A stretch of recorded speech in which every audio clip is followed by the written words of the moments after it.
মোটু পাতলু কার্টুনের সেই বিখ্যাত ভিলেন জন দি ডনকে তো আপনারা সবাই চেনেন, যে সব সময় মোটু পাতলুকে বিপদে ফেলার চেষ্টা করে আর শেষে নিজেই বোকা বনে যায়। জন যদি সত্যি সত্যি মারা যায় তবে কি হবে? আজকের গল্পটা জনের জীবনের শেষ দিন নিয়ে। বন্ধুরা, ঘটনাটা ছিল এক অন্ধকার রাতের। ফুরফুরি নগরে সেদিন ভীষণ ঝড় হচ্ছিল। সবাই নিজের ঘরে ভয়ে দরজা বন্ধ করে বসেছিল। কিন্তু জন সেদিন ঘুমাচ্ছিল না। সেই তার ল্যাবরেটরিতে এমন এক ভয়ঙ্কর মেশিন বানাচ্ছিল যা দিয়ে সে পুরো পৃথিবীকে জয় করতে চেয়েছিল।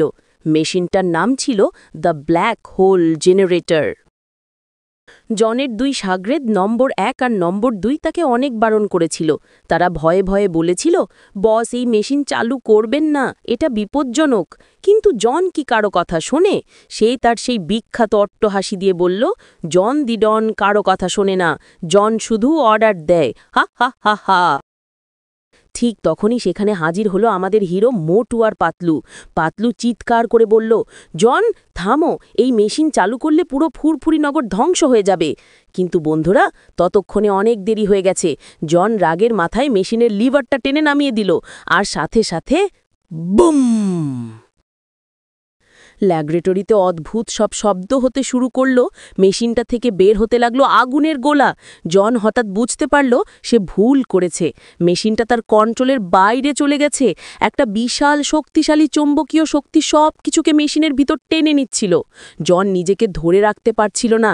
সে আস্তে আস্তে মেশিনের দিকে উড়ে যেতে লাগল।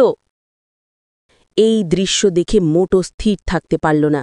জন তাদের শত্রু হতে পারে, কিন্তু মোটু কাউকে মরতে দিতে পারে না। মোটু দৌড়ে গেল। নিজের জীবনের মায়া ত্যাগ করে সে হাত বাড়িয়ে দিল জনের দিকে। মোটু চিৎকার করে বলল, জন, আমার হাত ধরো, আমি তোমাকে মরতে দেব না। জন তখন মৃত্যুর একদম মুখোমুখি। সে দেখল মোটু তাকে বাঁচাতে এসেছে। জন জানত সে যদি এখন মোটুর হাত ধরে তবে মোটুর ওজন আর শক্তি দিয়েও তাকে বাঁচানো যাবে না, বরং মোটুও তার সাথে এই আগুনের গর্তে পড়ে মারা যাবে। জন তার জীবনের শেষ ভালো কাজটা তখন করল। সে মোটুর দিকে তাকিয়ে করুণ একটা হাসি দিল। বলল, না মোটু, আমার পাপের শাস্তি তোমাকেও পেতে দেব না। আম সরি মোটু, আম সরি পাতলু।